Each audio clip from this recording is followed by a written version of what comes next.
Bada bing, bada boo. December 4th, 2024. Brian Thompson, CEO of United Healthcare, is shot dead in front of his New York City hotel in Midtown Manhattan. 5 days later, in Pennsylvania, Luigi Mangione shouts at the press, "It is completely out of touch and an insult to the intelligence of the American people and their lived experience." Completely out of touch and an insult to the intelligence of the American people and their lived experience. This is what he screams before the police push him up against a brick wall to silence him, and they force him inside the courthouse. He is then charged with crimes related to the death of United Healthcare CEO Brian Thompson. From Pennsylvania, Luigi Mangione is shipped out to New York, where he is once again arraigned for charges in connection with the death of United Healthcare CEO Brian Thompson. Then he's taken basically down the street to another courthouse, to the federal courthouse in New York City, where he is, for a third time, arraigned for the death of United Healthcare CEO Brian Thompson. As we speak, Luigi Mangione faces 3 separate trials and charges for the events that allegedly he contributed to December of 2024. And it feels like all 3 jurisdictions are more or less in some sort of pissing contest to be the ones to take down 27-year-old Luigi Mangione. He has charges in Pennsylvania, which include forgery, carrying a firearm without a license, tampering with records of identification, possessing instruments of crime, and giving a false ID to an officer. Then in New York State Court, he has a total of 11 charges. Murder in the first degree in furtherance of an act of terrorism, murder in the second degree as a crime of terrorism, and murder in the second degree with a non-terrorism charge, along with 4 counts of third-degree criminal possession of a weapon, 2 counts of second-degree criminal possession of a weapon, and another fourth-degree criminal possession of a weapon, and 1 count of second-degree criminal possession of a forged instrument, punishable up to 7 years. Then, federally, he is now facing another 4 charges for murder through the use of a firearm, stalking resulting in death, and the use and possession of a firearm in relation to a violent crime, and interstate transportation of firearms and ammunition with intent to commit a felony. Luigi's top charges in the federal courts is punishable by the death penalty. I tried death penalty cases throughout my career. If there was ever a death case, this is one. This guy's charged with a violent crime, and we're going to seek the death penalty whenever possible. The federal government is seeking capital punishment against Luigi Mangione. I will say that these charges are probably the more controversial parts of his case that's pending. A lot of people take issue with the terrorism charges in particular. People can sit and argue with each other all day long until the sun goes down about whether or not his alleged crime, if has been committed by Luigi, can be justified by the abysmal state of healthcare in the United States. That's just a debate. I don't really think you can convince one person or the other. If one person is so firm on it doesn't matter, breaking the law is breaking the law, and that will never be okay, I don't think that there is a way to even get them to see another perspective or vice versa. I just don't think it's possible. But I will say that across the board, people do have a problem with the fact that he has been charged with terrorism in New York State Court. I think the most perplexing part of this is most school shooters do not even face terrorism charges or even capital punishment, the death penalty. Some people argue it's a jurisdictional thing, but a lot of people say, no, it's not. It's, again, very subjective. And yet, Luigi Mangione is going up against 3 different court systems, 3 different sets of prosecutors, 3 different jurisdictions, and his defense team, all of whom we will dive deeper into once the trial begins, but we do have some familiar faces. His main lead attorneys on his cases in New York State and federal court are the Agnifilo. Karen Agnifilo and her husband, Mark Agnifilo, who also happen to be Sean Combs' lead defense counsel. They are coming in swinging. In each one of these court cases, they are arguing against these simultaneous trials. Side note, double jeopardy is a huge thing in the United States, which is the unlawful prosecution of a person twice for the same offense. There's a lot of legal debate about this. A lot of people in the legal field say technically it's not double jeopardy because he hasn't been prosecuted for a crime. So it's not like he's been tried, convicted, and then we're going to retry him. It's just simultaneously, all of these court cases are actively pending. Karen Agnifilo, the lead defense attorney, she says the prosecutors, quote, they're trying to get 2 bites at the apple to convict Mr. Mangione. As a result of unprecedented prosecutorial one-upmanship, Mr. Mangione now faces 3 simultaneous prosecutions in 3 different jurisdictions, one of which is seeking the death penalty, while another is seeking life imprisonment, all for one set of facts. She has continued to call out police who, quote, methodically and purposefully trample on Luigi Mangione's constitutional rights. And there has just been so much argument about whether the terrorism charges are warranted, whether capital punishment is warranted, whether or not it's double jeopardy to have all 3 cases pending at the same time, which also means it's much harder for his legal defense team to focus down on one case specifically. It's a lot of legal loopholes that they have to jump through nonstop. We're going to be attending Luigi Mangione's New York State hearing September 16th in New York City. This hearing is important for a variety of different reasons. There are a few things that are going to be discussed during this hearing that's going to be important, such as the terrorism charges. There is HIPAA violations that have been alleged where prosecutors have allegedly done some shady try and get some medical records that they were not supposed to be privy to. So all of that's going to be covered in the hearing, hopefully. And this video is also going to be different in the sense of a lot of people have been asking for vlogs. I know some of you guys are probably new to Rotten Mango, but we used to vlog, I used to vlog my personal life back then. And I've since kind of stopped because all I do is work on cases, and I didn't think that would be very riveting. But at the same time, people have been asking for a lot of the behind the scenes footage or information on how we work on our episodes. So this is kind of a combination of both. It's going to be a completely different video format than a regular Rotten Mango episode. So instead of just attending the hearing and then coming back to tell you about it, which is similar to how we've covered like the Sean Combs case, even during that, a lot of you guys have been asking, show us more about what's happening in real time at the courthouse as it's occurring. And so that is kind of what we're trying to do here. It's definitely a newer type of video, and we just want to show you what happens more behind the scenes. Hopefully it's insightful. If not, just let me know. But I do think that for this case, it could be very important because it seems like a lot of people that are actively covering the case that are, I think leagues ahead of my expertise, or even just there are people that are actively trying to talk about all of the key elements in this case. A lot of them have been getting censored. A lot of maybe the behind the scenes of like how people are digging into this case has been, it's just been getting weird. So I'm going to take you guys to New York, and we're going to go to the hearing together.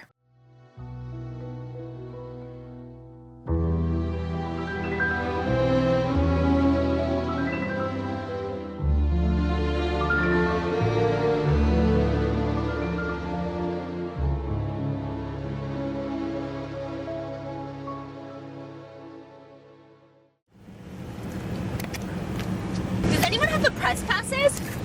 Yes. I was supposed to go through all of the court documents last night, maybe even the day before, but I was working on a different case and I got like 300 pages of the court document, and then all of a sudden they just dropped 2,000 pages last minute, so I had to go through that. So what are we looking at? It's not that bad. So this is a compilation of some news articles, but mainly like the cases. So we have Pennsylvania, New York, federal. Not a lot of case files so far. I don't know if it's good or bad, but I guess good for me since I don't have a lot of time. And Hawaii. Oh yeah, and there's something from Hawaii. What's going on in Hawaii? It's just one page Okay. from 2023. Oh, there's a case in Hawaii, or? Violated a trail thing because sometimes they have like off-limit trails because it's so dangerous. People will die. Oh, is that where he took the picture?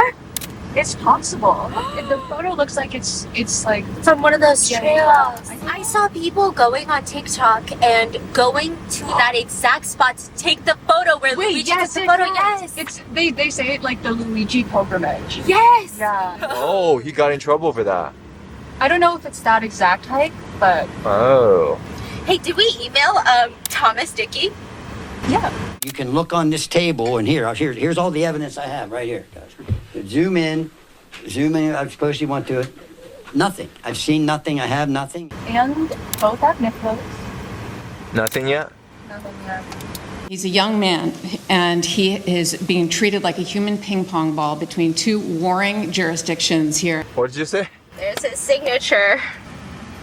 That's his handwriting? Oh no, Mark. It's Mark. Oh, yeah. It's Mark's signature. I thought he just got brought on. This is from 2024. I think he's been on, but we only ever cared about Karen until we saw Mark in action. Oh, yeah, he was in all the previous hearings. But I think Mark. But he was focused on Diddy's case, so. yeah. A human law enforcement wall. Council received 7 terabytes of discovery, including body cam footage and other videos.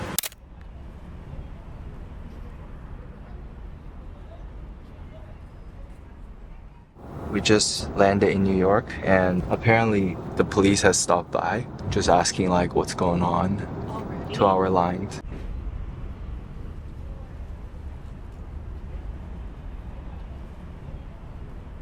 Basically, people have problems with, well, like the first problem that people have is that he's being charged in Pennsylvania, New York, and then the federal case, SDNY. So, and it's technically all for the murder of Brian Thompson. And so people are saying, like, for a person killing another person, allegedly, you just don't really have cases where it's tried in 3 different jurisdictions. I mean, technically you can, legally it is allowed, but it just doesn't happen. So, like, that's the first thing. And New York State, the state case wants to go before the federal case. And then they're literally all fighting for Luigi. The state, they want to try their case before the feds. And they're adamant on it. And Luigi's defense is like, well, you can't because we're literally trying to fight a capital case, like capital punishment. Like, they want the freaking death penalty. That's the most important thing right now. Wait, can you explain the 3 charges real quick? Yes. Okay. So in 3 states. Pennsylvania, he's got that's where he was apprehended, is in the McDonald's in Altoona, Pennsylvania, with the Altoona police. Those are, it's like forgery, his fake license. Remember, he had the fake license, the weapons. It's like all these little, I don't want to say small, but they're definitely smaller charges in Pennsylvania. How long is he looking at there? Do we know? Like, based on the charges? Not. I mean, I don't think it really matters. Oh, that's true. Okay. These are like, the kind of like the smaller charges. Yeah. Then he gets extradited. Well, he doesn't get extradited. He waives extradition. He goes to New York. So New York State, NYPD, they do the perp walk. NYPD, they charge him with murder. And they're like, okay, and also terrorism. So they have the New York State case, which is the hearing that we're going to tomorrow. And then after that, the feds indict him. So now he's got the Pennsylvania case, New York State case, which are more serious charges. You've got murder, terrorism, you've got like all the weapons charges. And then the federal case, murder, that's capital punishment. That's what they're seeking, is the death penalty. So this is where it gets really crazy. They're all fighting for him right now. New York State, they want to try their case first. Karen Agnifilo and the whole defense team, they're like, no, you can't, because the feds are literally trying to kill my client. So no, that should be the most important thing. The feds case has to go first. And the state is like, no. And then Pennsylvania is like, hello, don't forget about us. We need Luigi for a hearing in November. So Luigi's attorney, Thomas Dickey, he is only representing him in the Pennsylvania case. They're like, no, Luigi's not going to show up on Zoom. He's not going to do a video conference because, like, we're not doing this with you guys. Pennsylvania is like, well, you better. And his attorney is like, no, you can't make us. If you want Luigi, you got to get him in person. So the Pennsylvania DA is emailing Jay Clayton of the SDNY, the feds, and the feds are like, respectfully and unrespectfully and disrespectfully, fuck off. They're like, nope, you're not getting Luigi. What do you mean? Oh, let me get the email. Pennsylvania just wants him for a hearing. They won't take a Zoom. Luigi's team does not want to take a Zoom, and I totally get why they don't want to. Luigi's team just want them to hold off. No, Luigi's team is saying, like, we have 3 different jurisdictions in a pissing contest for our client, and, like, they're literally playing with our client's life. Just so that they can say what? That they're, Yeah. Right? So they're saying, if you want him, come get him, and they're all just, like, fighting for Luigi. But this email is actually insane. Let me find this email. Dear Mr. Weeks, which is the Blair County DA in Pennsylvania, as we discussed, the United States Attorney's Office for the Southern District of New York respectfully declines to authorize the physical return of defendant Luigi Mangione to your jurisdiction while the federal criminal charges in U.S. v. Mangione are pending. The United States intends to keep custody of the defendant until the conclusion of the federal prosecution, including sentencing. Accordingly, our office will instruct the U.S. Marshals, because Pennsylvania was like, put in an order to the U.S. Marshals that we need him for the hearing. We're going to transport him back to Pennsylvania for the hearing, take care of him, and then bring him back to you. But now they're saying, accordingly, our office will instruct the U.S. Marshals not to honor any writ seeking to take custody of the defendants to appear in your jurisdiction. Yeah, basically saying disrespectfully, no. Wow. The feds are like, we're not releasing him until after sentencing, which could literally be death. Yes, and it's crazy because the federal cases, it's like a whole other thing. They're trying to push the trial for mid to late 2026. Luigi's defense is saying, hey, most capital punishment cases, they don't even start like the commencement of a trial for like 48 months. This is like way too fast. This is crazy. We don't have time to prepare for something like this. And then on top of that, there are so many problems. So that's just the federal case that's the problem. Oh, there's other problems with the federal case. Who am I kidding? So in the federal case, they were monitoring his calls. At the MDC, there's two different phone lines that you can use, that inmates can use. So the first phone line is like an attorney phone line. They cannot record those phone conversations. It's literally just attorneys with the inmates. It's protected. Then you have the second, which is a regular phone line. I think inmates get like a certain number of minutes. They can call their friends, they can call their family, but a lot of inmates actually end up calling their attorneys through that line. I don't know. I feel like there's got to be a reason for it, whether it's easier, whether it's quicker to access your attorney, whether it's just like a less friction way, but it seems like lots of inmates talk to their attorneys there. Luigi is on a phone call with Karen Agnifilo, his lead attorney, and that is recorded, and one of the paralegals at the prosecution team, one of the prosecutor's paralegals, listened to a portion of it before they realized it was Karen Agnifilo. But that's what they're saying. That's what they're saying. In quotes, right? Yeah, and so they're saying, like, it's a mistake. And then they're also saying it's, like, kind of y'all's fault because why wasn't he using the attorney phone line? And, like, in the beginning of each phone call from this side, it tells you, like, all calls are going to be recorded.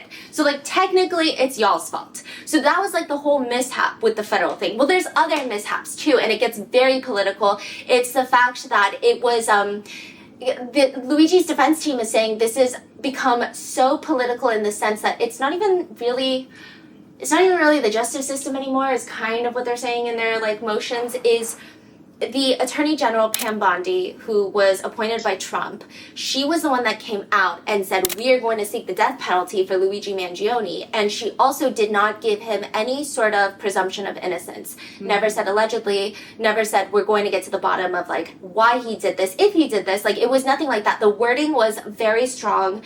It was incredibly passionate towards his assumption of guilt, which is not how the justice system works. She makes that statement, and then 2 weeks later, they're seeking capital punishment. Luigi's defense team is saying, like, how can we get a proper jury in here when even the Attorney General of the United States is not even giving our client the presumption of innocence until proven guilty? So that's a whole issue with the federal case. Then the New York State case, the hearing that we're going to tomorrow, there's so many problems there. And I think that this is going to be probably the biggest problem that's going to be covered tomorrow, is what I'm thinking. But is the DA's office, Manhattan DA's office, they do a subpoena to Aetna Healthcare. They're like, hey, Aetna, Luigi was a client of yours. We need his member ID number, and we're going to need the time period that he was under your care, like under your, I don't know if it's like insurance or whatever, under your care. They're like, we need it by May 23rd, 2025. And you need to give it to us by May 23rd, 2025, which is like a court proceeding date. Otherwise, you're going to be held in contempt of court. Yeah, criminal contempt of court, Aetna. And you might be fined up to like $100,000. Also, like, you can just mail it or deliver it. Also, here's the contact information. and they give the DA's office. So they're saying there's so many problems with that, the defense is saying. First of all, they bypass the court. Anytime that you're supposed to get these types of records, they actually are supposed to send it to the court, not to the DA's office. But they're like, hey, just contact the DA's office if you have questions. So they're just bypassing the court, going straight to the DA's office. Aetna is like, okay, here are the records. They give the records. What did the prosecutors ask for? Member ID and time period, right? They get back 120 pages. That sounds like a lot more than member ID and time period, right? However, the DA's office in Manhattan is like, let's just like take a look. Let's take a look.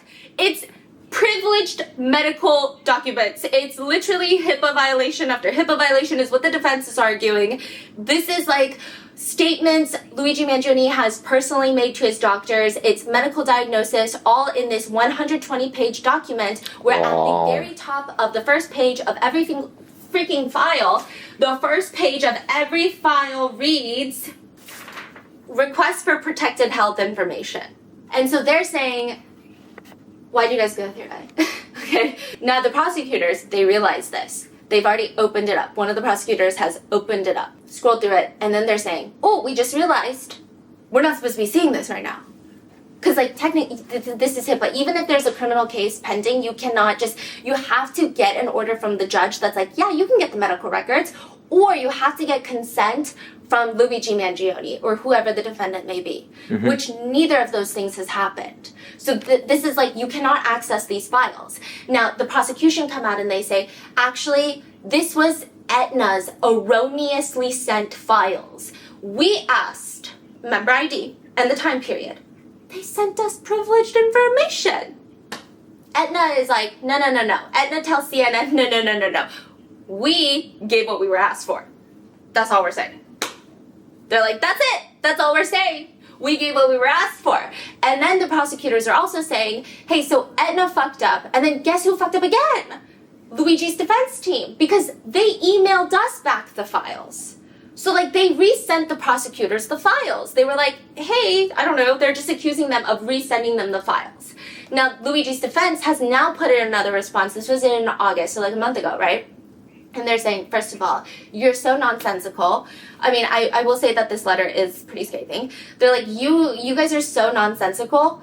We responded to your email, and you fucking had the files attached. Oh, they just hit reply. Yeah, we hit reply to be like, what are you doing? Yeah. Why do you have this? We hit reply to be like, hello. Wow. And then they're like, what do you mean we have compounded the effect or like the erroneous errors? Because that's basically what they said in the prosecutor's response. So Luigi's defense is like, hello? And then they're also saying, but you know what's even crazier? First of all, they were really crazy in this email or this document. They're like, first of all, use common sense. You asked for his member ID and the term, you get 120 pages back. You don't even think about fucking HIPAA? That's what they're saying. And then the second thing that they're saying is, it's actually crazy because nothing was scheduled for May 23rd, 2025. So that subpoena that they made to Aetna, they're like, we need this for this court date, May 23rd, 2025. The defense is like, nothing was scheduled that day. So you made up a date to compel them to give you this information by said date. When that date, there was nothing on that date. That's all. So they lied. That's insane. Yeah, so I think the argument is going to be that, like, technically, I guess they just needed a date, like a deadline, but the defense is arguing, like, state code says that when you give a date for a subpoena, it's a designated, like, there is usually a court hearing or, like, something is happening on that date that they need those records. Like, you don't just, like, subpoena someone and you just say, you know what, let me just say 2 weeks from now. So that has been the main... I mean, there are other arguments, like the fact that this argument is going on in Pennsylvania and it's going on simultaneously across all of the different cases. But He was not read his Miranda rights immediately when they are arguing that it seemed like he was pretty much detained from the minute that the Altoona Police Department stepped into the McDonald's. They had like 7 to 8 different officers blocking his exit. Meanwhile, they're telling him he's free to go. They also searched his belongings without having the proper search warrant. Now, the Altoona Police Department, they are arguing, and, oh, this is interesting, body cam footage. We don't have the body cam footage, but obviously the defense has it because it's in discovery, and they were saying in another motion that was filed that the body cam footage depicts Altoona Police Department going through his backpack. And they're saying that they did not have like the proper search warrant for this. Like, this is protected in his Fourth Amendment rights. Like, you can't just search people's stuff. Yeah. And at the point, they point out that the police officer who's going through his belongings notices, and it seems like they're hinting at, like, okay, the vibe that they're hinting at is she's going through his backpack. And it's like, fuck, I shouldn't be going through his backpack. So then she says, I just got to make sure there's not a bomb in here. Oh. She says something along those lines. Wow. And the defense team is saying, you knew what you were doing when you said that, because if you genuinely thought that there was a bomb, you would have vacated the premises, the civilians, like, you would have secured everything, you would have called in a bomb squad. Yeah. Like, they're saying, we already felt that it was not a proper search, but the fact that you even said that makes it even more sus.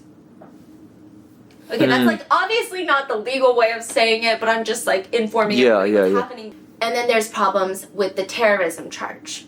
Like, lots of back and forth with the terrorism charge. Unless it's, like, jury nullification. You want to explain what jury nullification means? Yeah, jury nullification, to put it simply, because I do feel like it's a very sensitive topic that is heavily monitored these days. But jury nullification is when the jury gets together, and to put it simply and casually, they say, hey, you know, I know, your brother knows. He did the damn thing. And it's a crime. But we refuse to. Reddit says, this is one of the most controversial and beautiful areas of criminal law. I can't do your question justice with the response.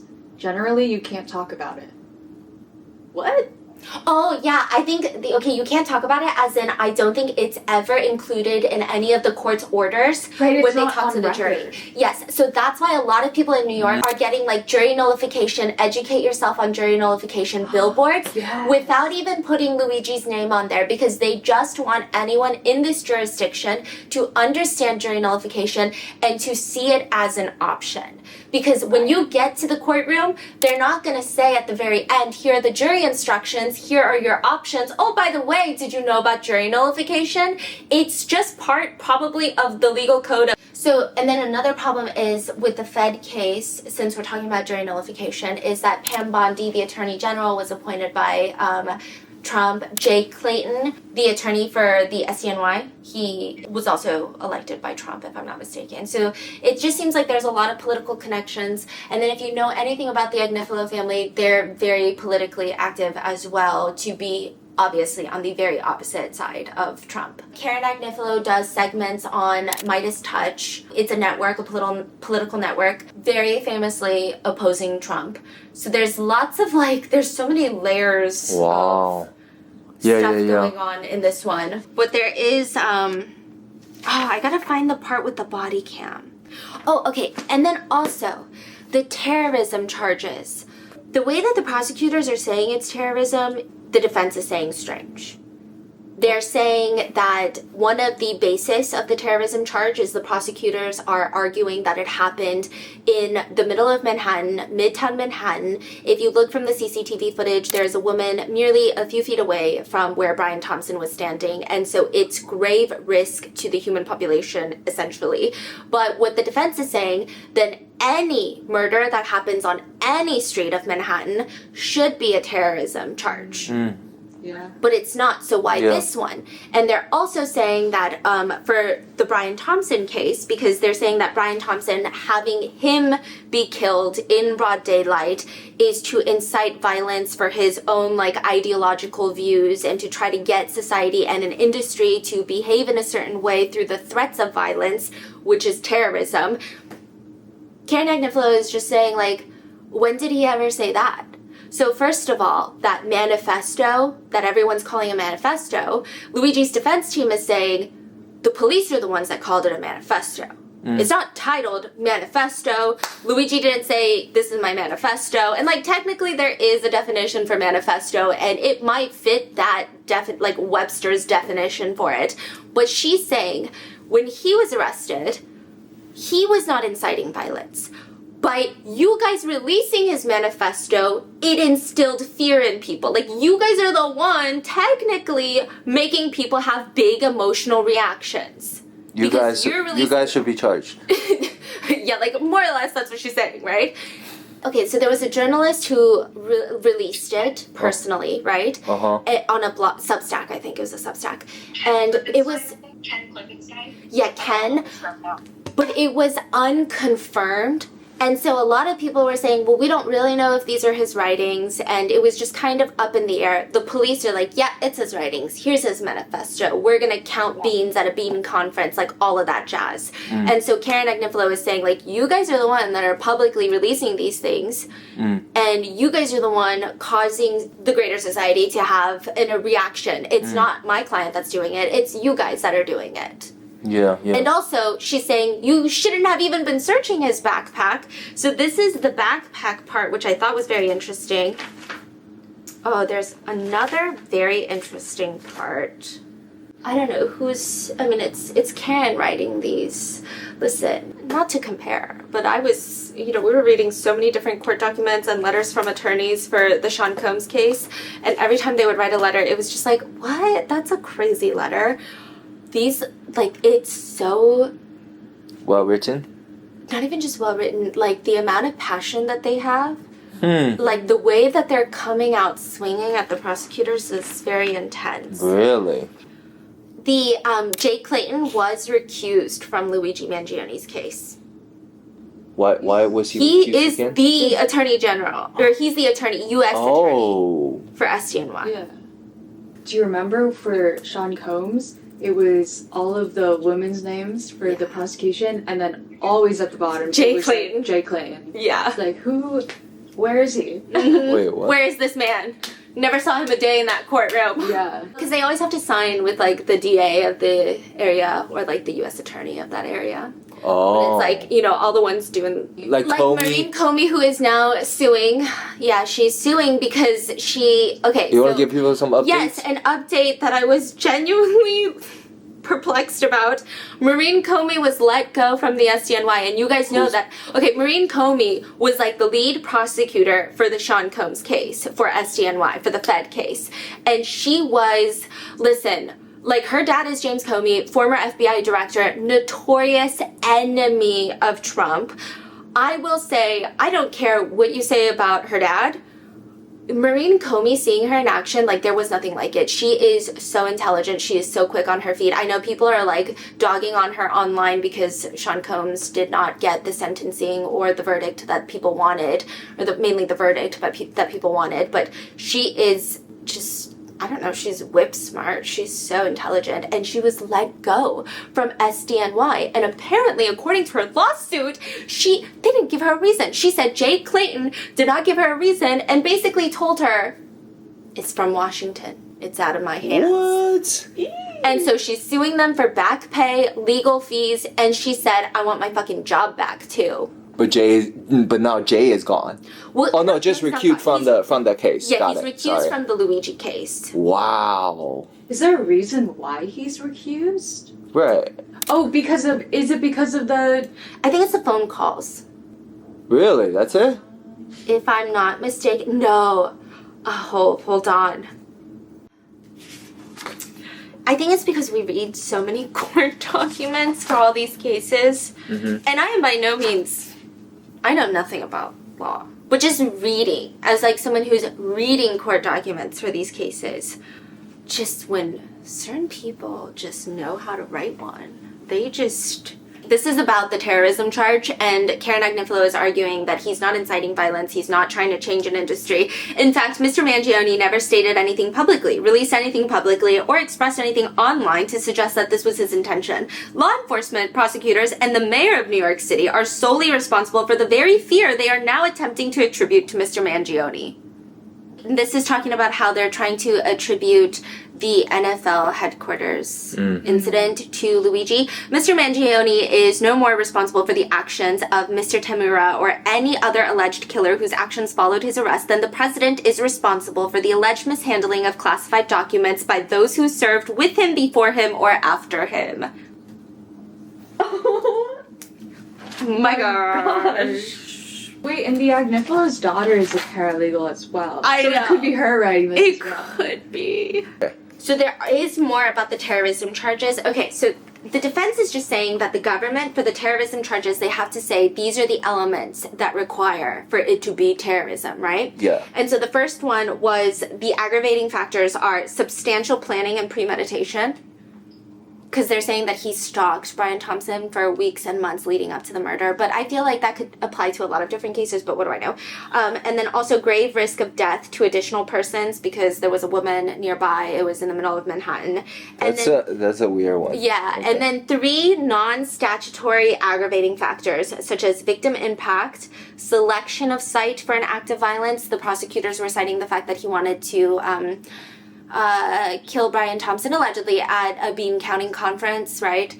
And then future dangerousness. So the defense, they go all out fighting these different aggravating factors. So for one,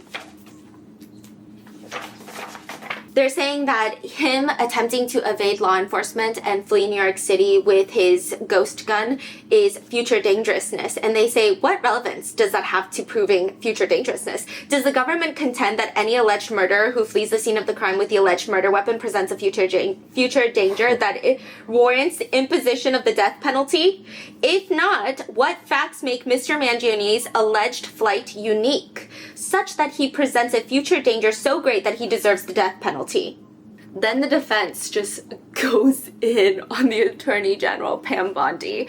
And I just think, listen, I think there's so many layers to this case, but the way that they go after Pam Bondi is so fascinating, and I just feel like there's already blood, like bad blood between them, because obviously, like I said, they're just very opposing in terms of political views.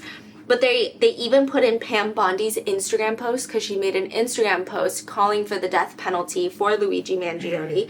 And they say that Pam Bondi, the basis that she believes there should be capital punishment is 1, her past history as a capital crimes prosecutor, 2, that if there ever was a death penalty case, this is 1, and 3, that she herself has been threatened because of this case, and 4, that a reason for seeking the death penalty is that the victim was a CEO, and 5, that Mangione is guilty, and 6, that Mangione committed 2 statutory aggravating factors and should be executed.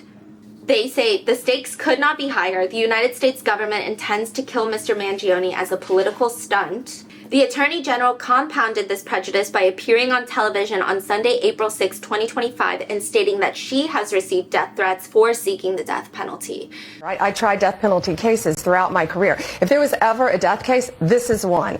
This guy is charged with hunting down a CEO, a father of 2, a married man, hunting him down and executing him. Yeah, I feel like these young people have lost their way. I was receiving death threats for seeking the death penalty on someone who is charged with an execution of a CEO. This guy's charged with a violent crime, and we're going to seek the death penalty whenever possible. So they're saying, like, she has not given their client presumption of innocence, and now she's making it worse by saying that I'm getting death threats for saying that we need to seek the death penalty.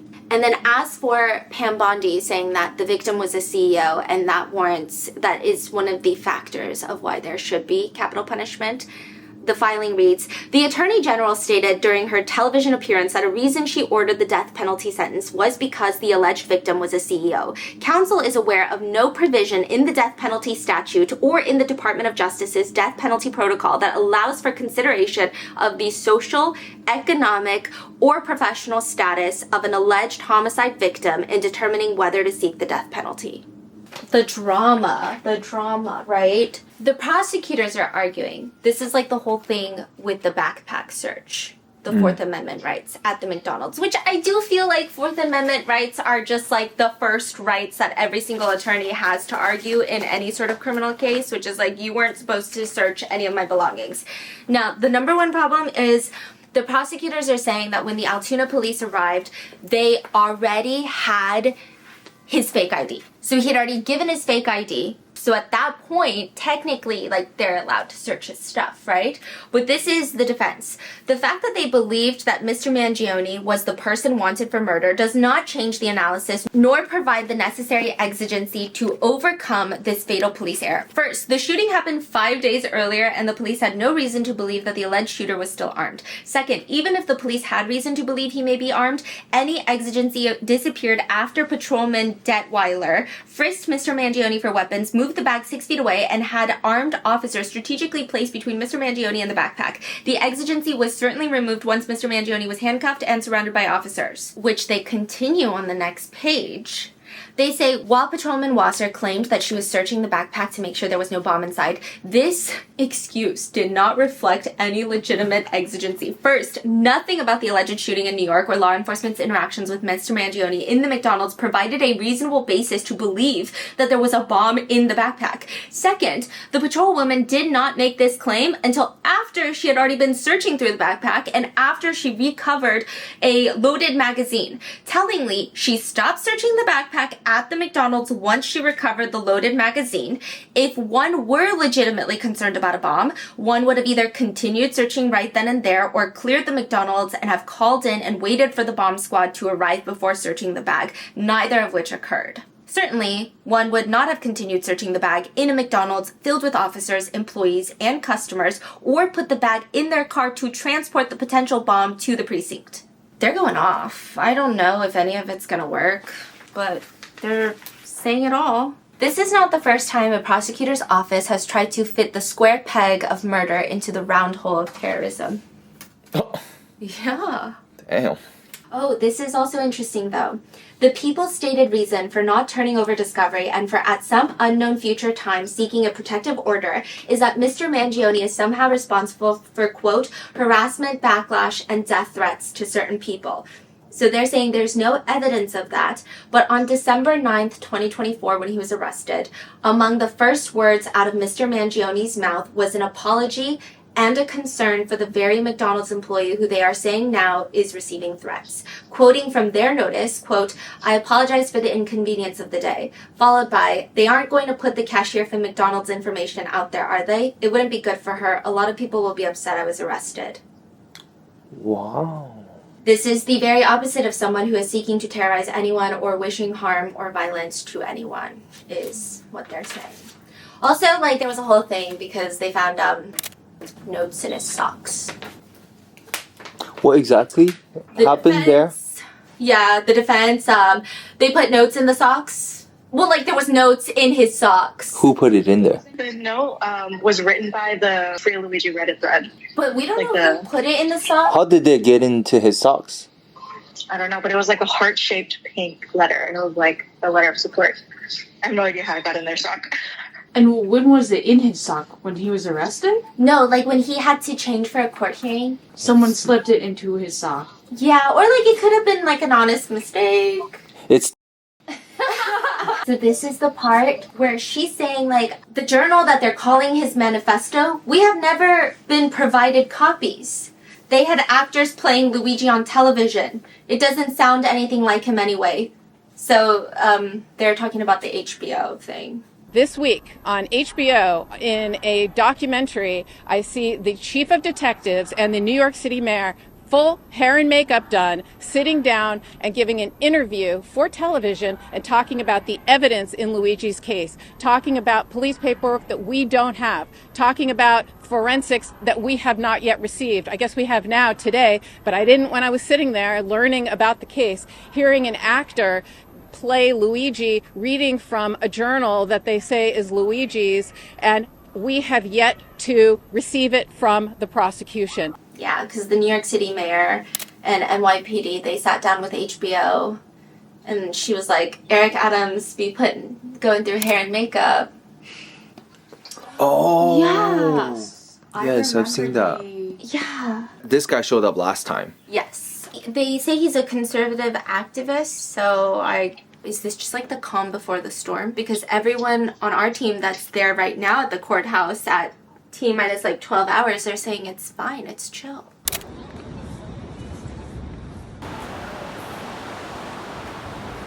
My name is Jarvaland. People don't really understand what goes on unless you have like a sensational enough trial that it gets televised or it gets meticulously documented, but that's not the case for the most part. I have an obsession with trying to document trials meticulously. I like brown mango. Amazing! What's your name again? Abril. It's like April, but in Spanish. Tomorrow we have death penalty action coming, and they just announced their like collaboration with Luigi's bookshop, which is basically, instead of buying on Amazon, you can buy on bookshop.org, and part of the proceeds go to his cases. My name is Lena. I'm from Los Angeles, and this is a book I just brought to read in line called Health Communism.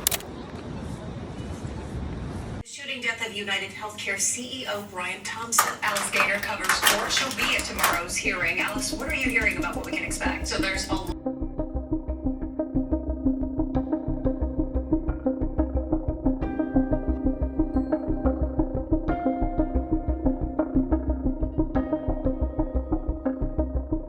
Okay, so we're in front of the courthouse. The press line is across the street. You have all of the news stations. I feel like I didn't vlog at all during the Sean Combs case because we weren't allowed to even bring our phones into the courtroom. You had to check them, so I would never even bring it. But this is the news stations, and then you've got the whole public line set up over there.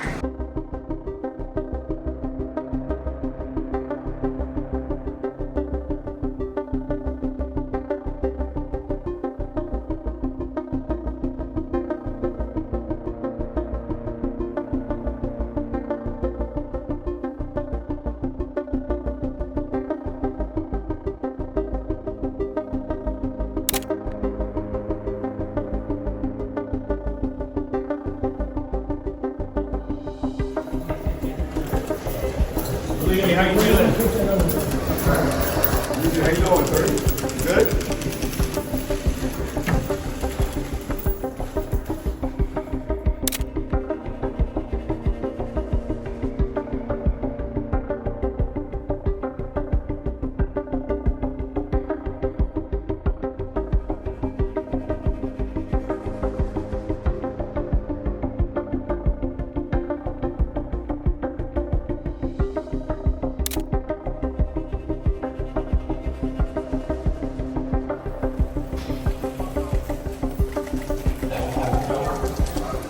How you feeling, little?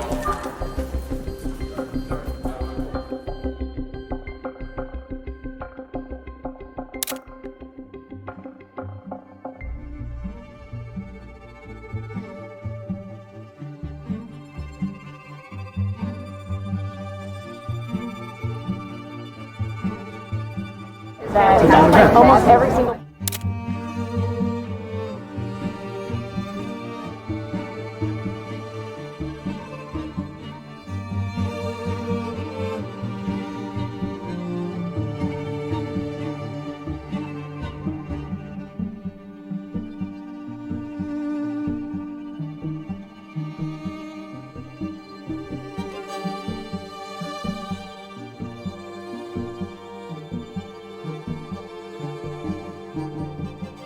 Stop denying! People are dying! Stop denying! People are dying! Stop denying! People are dying! People have to die! Stop denials when they die! How many people have to die? Stop denials when they die! How many people have to die? What do we want? Free healthcare! When do we want it? Now! What do we want? Free healthcare! When do we want it? Now! And we don't get it! Shut it down! Hey! Hello! This corporate greed has got to go! Hey! Hello! This corporate greed has got to go! Hey! Hello! This corporate greed has got to go! Hey! Hello! This corporate greed has got to go! Hey! Hello! For justice we will fight! Due process is a legal right! For justice we will fight! Due process is a legal right! We must fight! Healthcare is a human right! Corporate greed, we must fight! Healthcare is a human right!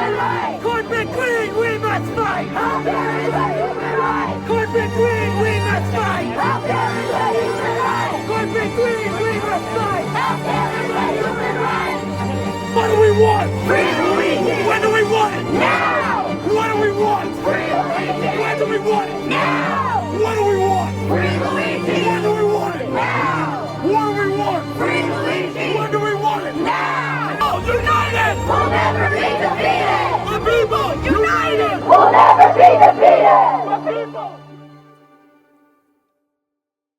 We are back from the hearing. I will say, before going to the hearing, we spoke with Pop NYC, which I encourage you guys to go follow them on Instagram, as well as Renegade for Justice. They've been organizing a lot of the protests outside. Like, they're mainly focused on the goals of reforming healthcare. These are activists who spend really any ounce of free time that they have outside of full-time jobs to try and make a change so that you and I can probably live in a better world. And I think right now is a very critical time to join them, support them, see how we can be helpful.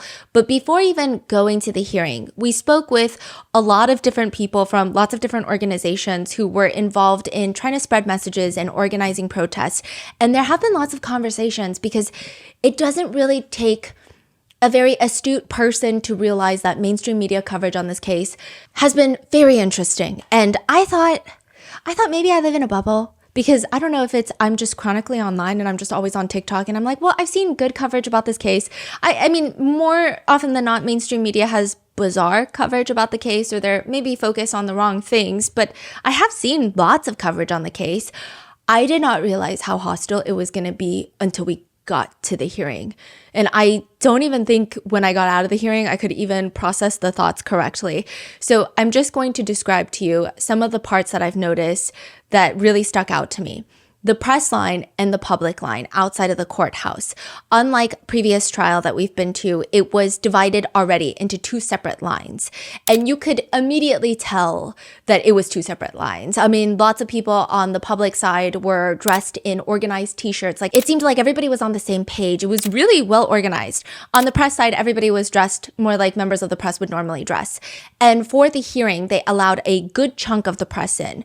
The courtroom was much larger than the federal courtrooms that I've seen. So instead of just like a few rows of press, there were, I think, closer to 10 rows of press. Oh, wow. And I maybe only spoke to a handful of independent reporters there. Almost everyone in the rows of, I want to say, like, if I had to take a guesstimate, and don't hold me to this, I want to say at least 8 to 9 press pews were just legacy media. Mm-hmm. And they were on the reserve list. So this is in New York State. You get on this reserve list, and most of it is legacy media. And I know this because we stood in line for 48 hours. Well, not we physically, but like the Rotten Mango team, like we had organized this so like we could interchange, and it was a mess. But we were there for 48 hours before the hearing so that we could secure the first few spots, because those are always like the best time to get in and see what's going on. They have a reserve list. So before anybody who waits first come, first serve, they will go through the reserve list. So if a reporter from a legacy media who's on that reserve list shows up 5 minutes before the hearing, they get to cut the line. Mm-hmm. And they get priority. They have a whole list and they check. So I'm in the beginning of the line. So every time someone comes up, that list is gone through and they're like, okay, what media are you with? And it was just all legacy media. I mean, I saw a lot of people that I remember from the last trial, and lots of friendly faces, lots of reporters that I really enjoy spending time with and I respect, and they're such kind people and they're compassionate and they're here to do a job, but also some really insane people. I will say even that reserve list was a little strange. It was a little strange because if you know anything about the Luigi Mangione case, or the People v. Luigi Mangione case, because he has 3 different pending trials, there has been a very vocal complaint by people of wanting independent journalists to have access. And I'm not saying I'm an independent journalist. I'm literally just a girl online. So just people who are not part of legacy media, who have to go with certain messages anytime they report on the news, or like filter through certain checkpoints. A lot of people wanted independent journalists in there. And for them to have this very long, lengthy reserve list of legacy media that are allowed priority, I thought was very interesting, especially in regards to this specific case. But regardless, lots of press were allowed in, which is always a good sign. Only 2 rows of public were allowed in. And from the moment that we got to the courthouse, the morning to get in, there was a clash between the press and the public. it felt very strange. There was heavy NYPD presence. There were 2 cops walking past me, and I guess they were trying to understand why the public line was so long. And one of the cops just turns to the other and says, "He's a good looking guy." And they just like walk away, so, which is fair, but that's like the most normal comment of the day. So I'm standing in line with a lot of members of the press, and I felt confused. So the Rotten Mango team and I were thinking about it, and we were like, this is very strange. So most of the press, I think they handled themselves very professionally, and they were just like normal people doing their jobs, and there were incredible reporters there, incredible journalists there, and like we were lucky to be in their presence. But at the same time, there were certain members of the press where it just felt like they showed a lot more grace to the defendant Sean Combs than the defendant Luigi Mangione. And I feel like across the board, it should be like the same level most of the time, right? And maybe it has to do with the fact that Luigi Mangione is charged with murder and Sean Combs was charged with trafficking and RICO charges, and those he was acquitted of. But at the time when that trial was happening in real time, we did not know that he was going to be acquitted. There was video evidence of him harming Cassie in the hallways. There was domestic violence that was caught on CCTV camera. And so there were all of these different elements.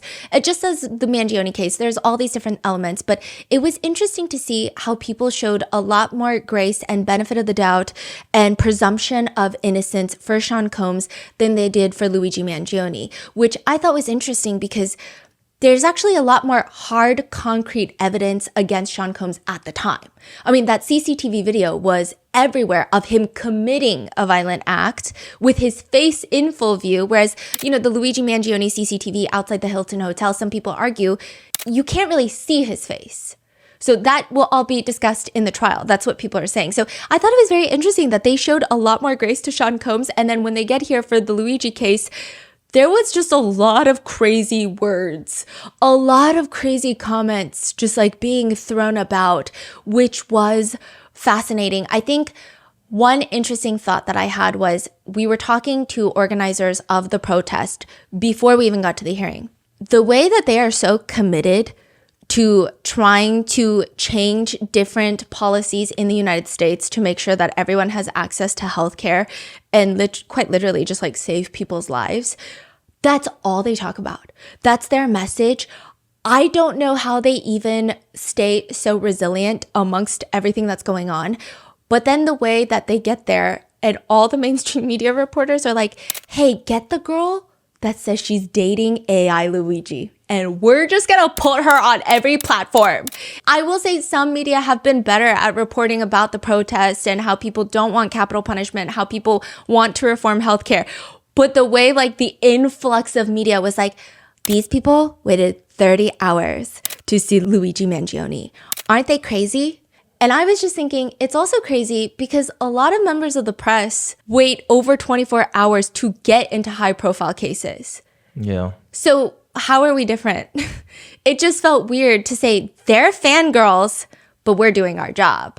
It just was so strange. And yes, a lot of the people in the public line, they did wait 30 hours.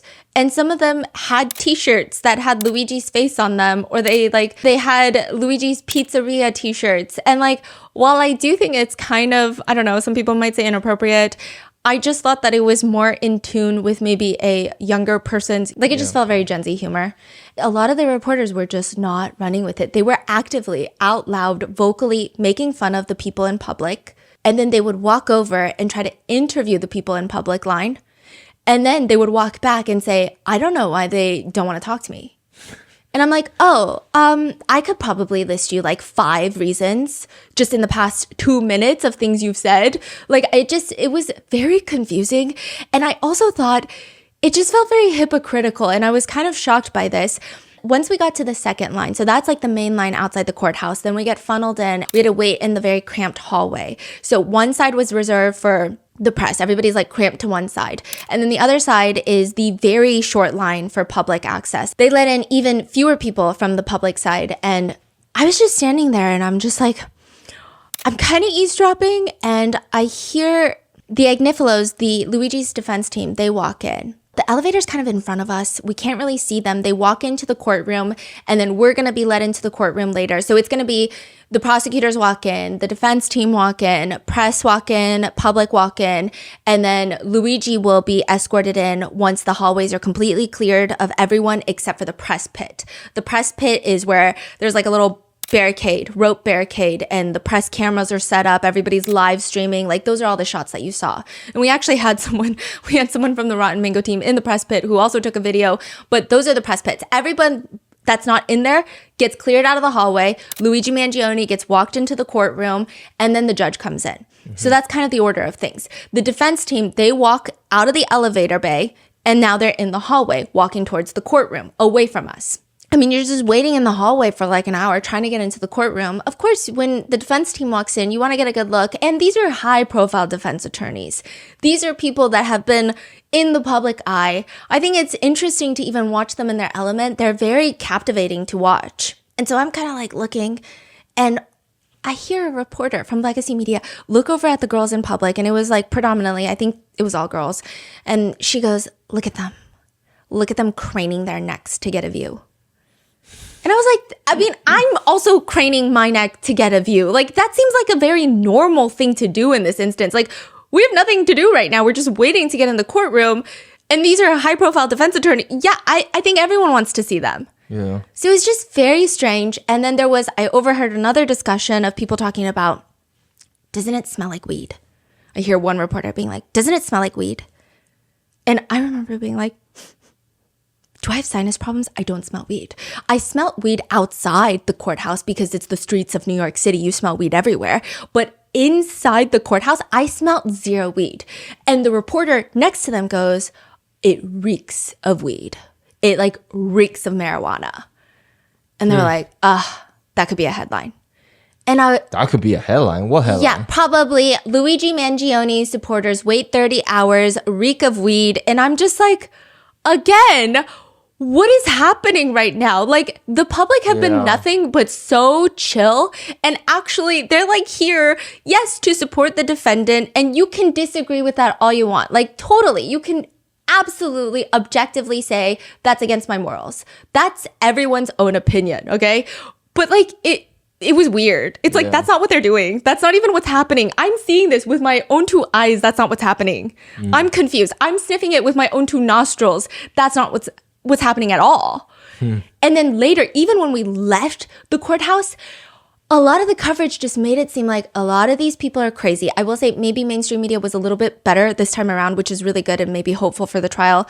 But they were showing some people protesting for healthcare. But a lot of it still was on girls waited 30 hours. Girls waited 30 hours. And I was like, I don't know, these girlies look like they have a cause. Like, these girlies look like they're here for a mission. And like, you could disagree, you could agree, but it wasn't, it just did not align with what I witnessed. Yeah. It did not align at all with what I witnessed, even inside the courthouse, because this is state court. You are allowed to have your electronics as members of the press. So you can bring in your phone. Federal court, you can not even bring in your phone. You can bring in your phone. You can actually work on your laptop in the press pews. If you're a member of the press and you have your press badge on, you cannot record, you cannot film, you cannot like be on the phone.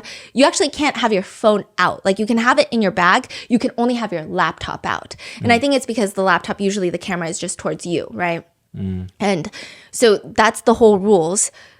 I feel like there were phones going off in the press pews. Meanwhile, the public, there was nothing. They did not, like, nothing happened. No phones are going off. Everybody was showing the most decorum in a courtroom.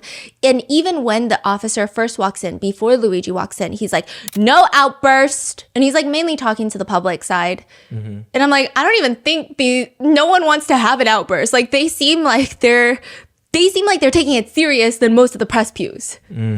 So I'm like, okay, I don't know. Maybe the last one there were outbursts. I don't know. But it just seems like they don't look like they're about to have an outburst. And so they're just like on their best behavior. And I thought it was kind of unfair that they get labeled as like crazy girls who wait 30 hours for Luigi. And it's like, okay, well, the press also wait like 30 hours to get into high profile cases. And like, they will fight to the death to like cut each other in line to get into these high profile cases. So like, technically, we're all the same people. Like, it's fine. Like, we don't have to make fun of each other. everyone's just here to either do their job or be here for a reason that maybe you don't understand, but that's fine. Like, you don't have to be so crazy about it. And I will say, like, the public was really guarded with the press, and I totally get it. Like, I totally get why. You say, like, literally nobody wants to talk to the press openly? Yeah. And we were actually really lucky because we were like going in throughout the day, even the day previously before the hearing and during the night. Like, we had members going in and out of the, like, not the courthouse, but from the line. And we were talking to people and we told them that we were with Rotten Mango, and they seemed a little more open to talk. But like, I can totally see why a lot of people felt guarded. And I also noticed what was interesting is a lot of legacy media, they're looking for the people in public that are dressed the craziest. Yeah. And those are the people that they want to talk to.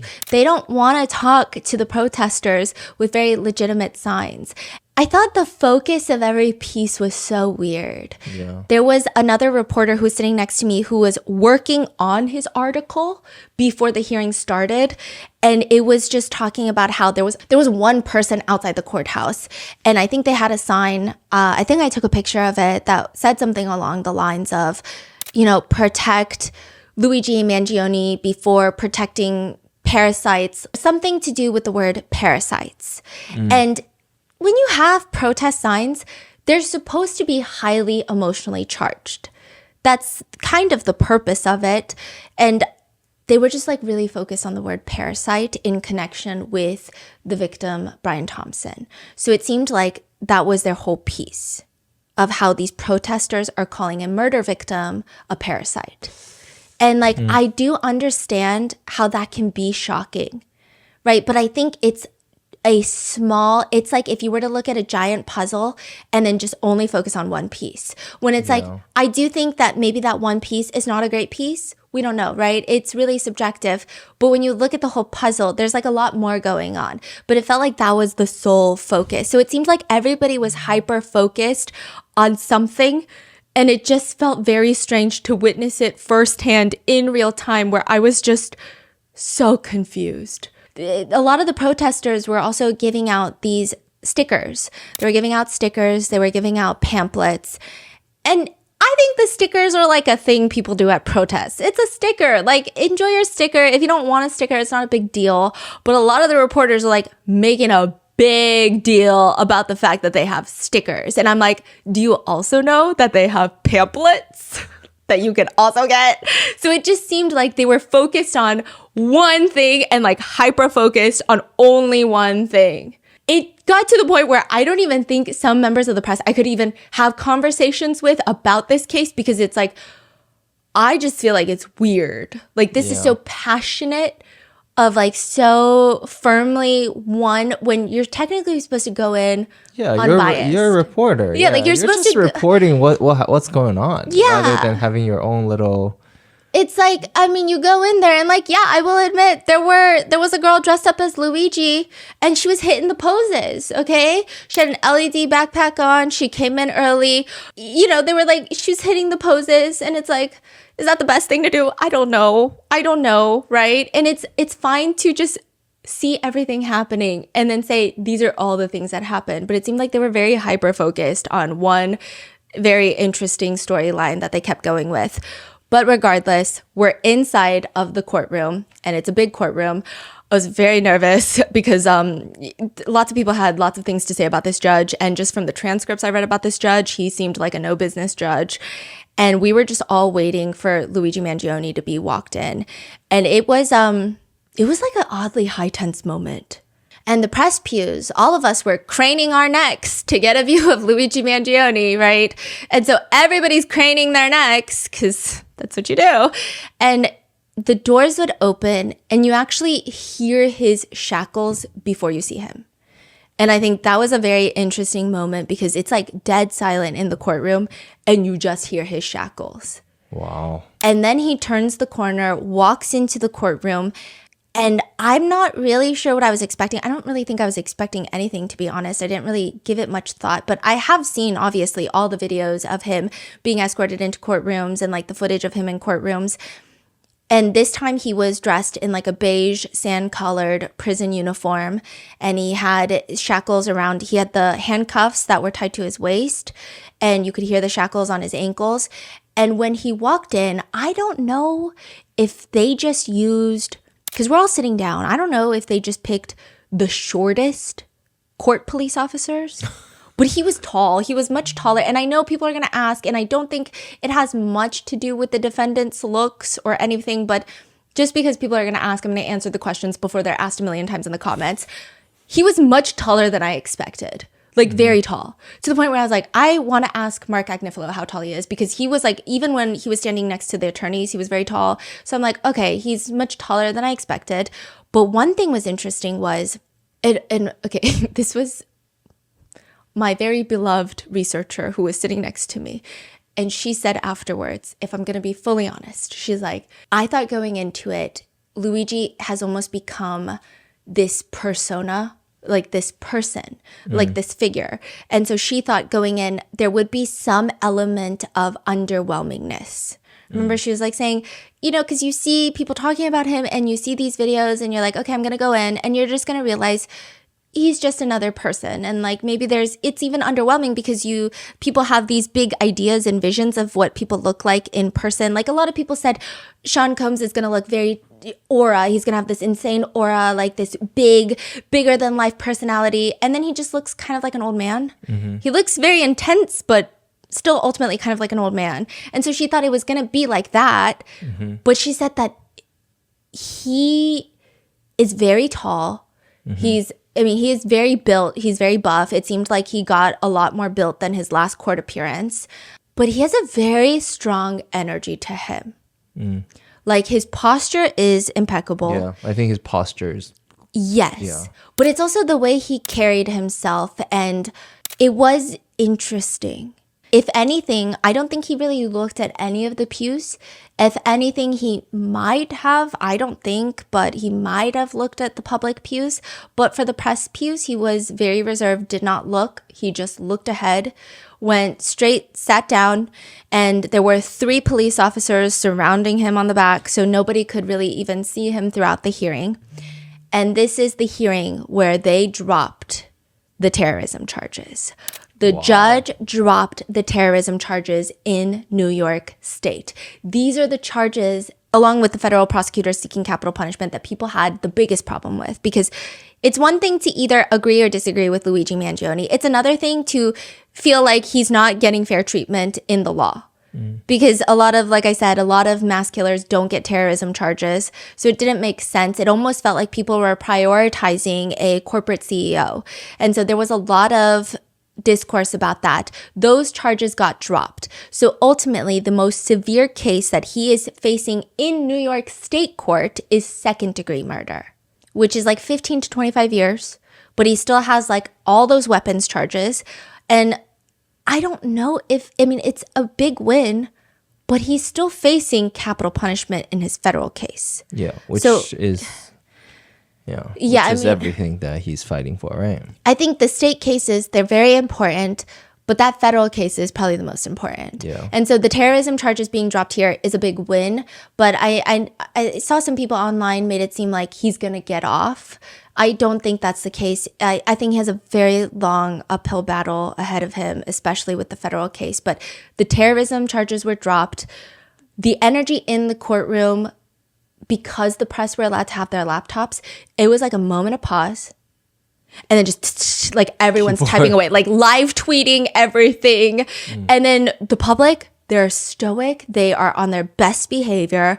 They're like, they got this on lockdown. They're like, we are not giving you a reason to write an article about us, okay? Even though you guys already are writing articles about us, no. It was crazy. Like it was on lockdown. But then my researcher outside, who was recording all of the protests outside, she was texting and she was like, everyone's cheering. Wow. She's like texting into the group chat and she's like, everybody's cheering that the terrorism charges are dropped. So it's very different energies inside the courthouse, outside the courtroom. It was just fascinating. And then there were brief conversations about just dismissing the charges. There were brief conversations about the HIPAA violations, but none of that gets resolved. And like, I know there's this one picture of Luigi Mangione looking like, what the hell is going on? And people are like, what did he hear to make him have that look? I think because we can't see very clearly, I think it was the HIPAA violation. That was not dropped. Yes, like that was not even covered and settled. And I also think it's like the prosecutors being like, no, we're not going to drop the charges. Like, we're going to go. And then he gets walked out. I did notice something. As he's walking out, he did kind of raise his eyebrows at the press pews, like once. Like it was just like one eyebrow raise. And it was just like given like, right about that, bitch. But like in like it almost felt... Not that I agree. I don't even think that's what he's doing. You know, I misread everything in life. I don't think that's what he's doing. But if that is what he's doing, it felt almost justified because of everything I had sat through and listened to all morning of the way that people were talking about this case and the way people were talking about even the public. I mean, people had way more hate-filled things to say about this public section than they did about people who showed up to support Sean Combs, like fans of Sean Combs. And I thought that was interesting because with the Combs case, everybody saw that CCTV video. And the presumption would be if you still show up to support him without having a personal connection, the underlying assumption would be you just really like his music. But with Luigi's case, it's like the presumption would be maybe you're upset about healthcare in America. Maybe like it's just like a little bit more complex, but it was the way that they treated the people showing up for Luigi Mangione as like the most simple-minded little girly pops. And I was like, I mean, that could be the case, but also you don't know that's the case. And like technically your job as a reporter is to either find out if that's the case or do something about it. Like you can't just like assume that's the case. It was just weird. It was weird. And that was not the majority of reporters. I think 99.9% of them are incredibly just talented people that I can only aspire to have even an ounce of their abilities. But you know, that's weird because, you know, we literally cover cases that they're fans of a killer because they look certain ways. Yeah. And usually those are still minorities. Like people do not show up to support someone because they look certain ways. No, like so this is, if that's the main message, then we're not getting the real story. Yeah. Right. And that was a lot of the main message that people saw. I will say TikTok was way better about it. TikTok, there was a lot of just like memes that occurred afterwards. There were conversations of why he wasn't wearing court-approved clothing like he had been in the previous hearings. Some people have not conspiracies, but theories and speculations that his defense attorneys had brought this brown paper bag and they had brought clothes for him, but because he had gotten a lot more built over the course of the past few months, he was no longer able to fit in the court-approved clothing. So that was one theory. Another theory was with everything happening in the US and all of the high-profile cases, they were just on extra lockdown and they would not allow him to be in court-approved clothing. And then there is another theory that it's because of Sockgate, you know, those little heart messages that were in his socks. So it was kind of a mixture of those. It's unclear. They didn't really go over it during the hearing. So I'm not entirely sure, but he was in his prison uniform. And those uniforms are super viral in Chinese social media now. Yes. So Chinese netizens, I was actually intrigued because and I think it has to do with the country. Obviously, a lot of the people that support Luigi Mangione in the United States are supporting Luigi Mangione because of healthcare reform, because this affects us on our daily lives and our family members who all live in the United States and have healthcare in the United States. Chinese netizens, they're like, hey, we got our own healthcare. We don't care about your healthcare system. We call him Lulu, so that's his nickname in China. And a lot of people say that color of the prison uniform is the color of the season now. Yeah. And so a lot of designers in China are now incorporating the sand-colored uniform to like all of their looks. And there's just like a lot of internet comments that are doing internet things. There is a TikTok going around of a reporter talking about the case and all of the fangirls. And Pop NYC, they have these LED trucks that drive around the courthouse during the hearing. Like I would say they changed the screens, and most of it is talking about healthcare, how to get informed, how to get involved, how to try to make a difference. And then some of them just have like Luigi's face on there while they're like spreading facts about how to make a difference and like how to assist in these protests. And one of them is him like kind of side-eyeing, and that truck is just driving by the reporter as she's actively talking about him. And people are like, a drive-by mug is insane. And again, like these are people who do take cases seriously. But at the same time, it's just like Gen Z humor. And I feel like legacy media has not caught on to that. Because even the Reddit comments, like legacy media would have a heart attack. And all the Reddit comments are like, not a bad angle. There's not a single bad angle of this man, which is crazy. That's what people are saying. I don't know. Okay. There are other people commenting that they need to put taller guards with him because putting all these short guards with him are not doing the prosecutors any favors. People are commenting that. Yeah. People are commenting, I miss my husband. Like there's a lot of interesting comments. Okay. And I think a lot of these people take cases in the United States very seriously. They take healthcare conversations very seriously. I saw someone in the Chinese platform. There's a shot of him. Someone flashlighted it, so it's like super dramatic with his shadow casting on the wall. Yeah. People are like, "Damn, even his shadow looks good." Yeah, like people are making jokes. Does that mean that they don't take anything seriously? No, I think it's just like, I mean, it's the internet. It's the internet. Like, what can we do about it? There's nothing we can do about it. He's in the courtroom for like 10, 15 minutes, and then he is escorted back out. I think there was a moment from what I saw online of people who were in the public pews. They said that it seemed like he was trying to look at the people in public briefly, but it seemed like the court officer pulled on him. And then there was a moment where, like, I don't think it looked like it hurt, but they were saying, like, it almost looked like he rolled his eyes, but it was not because he's, like, rolling his eyes at the public, but it was, like, there was, like, a yank and pull situation. I couldn't see from my angle, but that would make a lot of sense because these court officers were genuinely acting like, this is Hannibal Lecter. Everybody watch out. And I was like, I mean, yes, there are very serious charges on the indictment, but like, this is crazy energy. This is a lot of energy right now. Like, it was a lot. It was intense. Like, I've never seen that many court officers on one floor at once.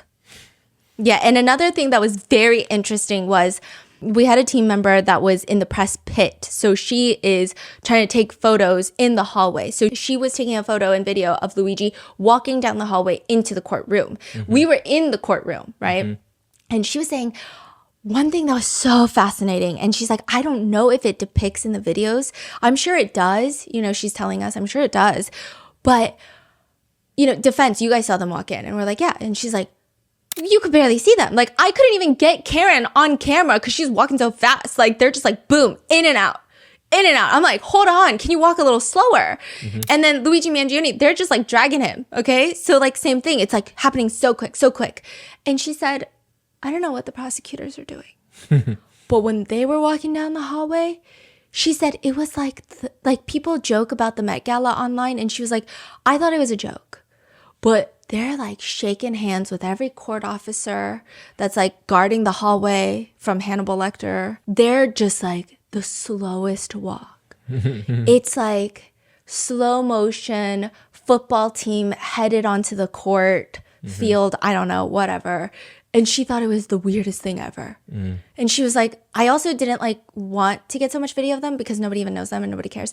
So she was like, it just like was so long for what? Like she was saying it was not normal. So that's why a lot of people are saying, again, yeah, maybe these prosecutors are all fighting to get the first bite at Luigi Mangione. And again, regardless of if you agree or disagree with what he is accused and has allegedly done, it's, you know, when the justice system is unfair to one person, that one person could be you the next day. That one person could be a loved one the next day. So they're just saying, like, regardless of how you feel, if it's unfair, it's unfair, and that's not how it should work. I will say, even when the prosecutors walked into the courtroom, I was like, why are all of y'all here? Okay, so first of all, it's a hearing. It's a hearing. And only 2 prosecutors were in, like, the bullpen. I think, okay, maybe 2 or 3. They were in the bullpen. And one of them had their phone horizontal before Luigi came in. And I was like, is he watching a live stream right now? I don't know. It just kind of was the vibe. It was the vibe, but I don't know. My eyes are not super laser, 40/40 eyesight. I couldn't see, but it was horizontal, which was weird. Like, are you watching a video right now? What's happening? What video could you possibly be watching right before a hearing that's more pertinent than the hearing unless it be a live stream, right? And so I thought that was very interesting because he was just like this. And another thing that was odd is, and I know I keep referencing this trial and it's like my recent experience, obviously, and hopefully as I get more experience, I can reference other trials. But in the federal case, which are usually more high profile cases, like the Sean Combs case, you had all the prosecutors, like 6 of them, and they all sit in the bullpen. So they're all working on this case. They're like the prosecutors on this case. So there were only 2 for Luigi's New York State hearing. But a whole row of them filled up on the very first row on the prosecution side. So they're not participating, and I'm sure they're working on this case heavy, but it was like, I don't know if all of you guys needed to show up like full row deep, because even for the federal case, there are other prosecutors who are working on the case that are not part of the 6. And those prosecutors will show up, like, remember how I was saying they're like 2 rows ahead of the press pews? And really, they only show up on really big days of the trial. And that's the trial. Wow, you're observant. Yeah, like they show up, huge witness testimonies. They show up on big cross-examination days. Like, they're not there most of the time because they're working on the case probably, right? But a full row? And they walked in like they were on an episode of Suits. And I was like looking at the defense attorneys and I was like, it just was a different energy. Also, I did overhear Karen Agnifilo. Listen, Mark Agnifilo, I know people have thoughts about him, obviously, because he does represent a lot of interesting people, including Keith Raniere, like lots of interesting clients previously. Karen Agnifilo worked primarily as a prosecutor for a very long time before becoming a defense attorney. She is a very fascinating person. Like, her aura is also crazy. Okay, like I said, Mark has like a teddy bear aura, which he really let his wife do everything on this case. Like, she is lead counsel. And she was standing there and they like to observe the courtroom before Luigi Mangione comes in. And I guess someone had whispered to her, "Are you nervous?" Because the first thing I can distinctly hear her say is, "I'm not nervous. Why would I be?" And it was not like why would I be? Like, it was just like pure confidence. Like, I have nothing to be concerned about. It was giving like, there is nothing for me to be nervous about. Not like me, but like our side of the case to be nervous about, which I thought was very interesting. And so it's just a very different aura from the prosecutors coming in like a row and a half deep, doing a very long walk down the hallway. And that's interesting. Potentially watching the live stream after. And like, as someone who's trying to get on that reserve list, should I be saying this? Probably not, but here we are. So it was a crazy, hectic day. And so updates on this case. Terrorism charges have been dropped. There was a lot of hope, and I think the defense attorneys are pushing for the New York State case to be dropped entirely because, I mean, second degree murder charges, it's like, come on, he's facing capital punishment in the federal court. Like, you want to spend all that taxpayer money to be doing all of this right now? And clearly, lots of prosecutors are working on this case. And there's so many cases in New York, and I think this is where people can be mad collectively. Like, again, you can hate Luigi Mangione. You can love Luigi Mangione. Who cares? But it's the fact that you're using taxpayer money to go so hard on this case, and there are so many unsolved cases in New York. There's so many families like waiting for answers in New York, and you're like, no, let me pour so much more resources on this case that even the federal court is also trying simultaneously. It just feels like the that's feds not what are the already want. doing this. Like, why are we doing this double, triple times? Yeah, it's like, and again, on taxpayer money when you can be focused on other cases, or is it the fact that you don't care and you just want a high profile case under your belt? Because if that's the case, you're not for the people, are you? So that's been like a huge thing. They just want the case dropped in New York State because they're like, it's not like he's going to go free. Like, he's facing capital punishment. Like, come on, right? I don't think that's going to happen. The prosecutors have already stated at the hearing and later to media, like, they're going to still pursue second degree murder. Wow. As well as the weapons charges. And that the next hearing for them will be December 1st. The federal hearing is December 4th, and probably sometime December, we're finally, hopefully, going to figure out which case starts first, which case proceeds first, and where that's going to go from there. I do know that he has a hearing in November in Pennsylvania, which, like I said, there was like that whole argument of, can he come in person? The feds are like, absolutely not. It's been a back and forth, but it seems that he will not be attending that hearing. So it seems like right now it's really between New York State and the feds of who goes first, with most people assuming it's going to be the federal case. And that's just what I've been hearing, even with like the press members. They're just saying it seems like it's going to be the federal case. So that will be probably, hopefully, there will be some updates in December, but we will just have to see. And that is where we are with this case. I do think that it was very interesting to go and attend the hearing. Definitely follow Pop NYC, Renegade for Justice.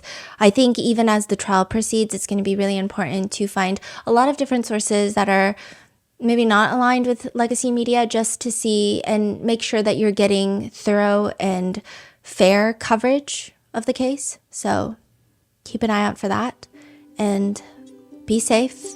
I will see you guys in the next one.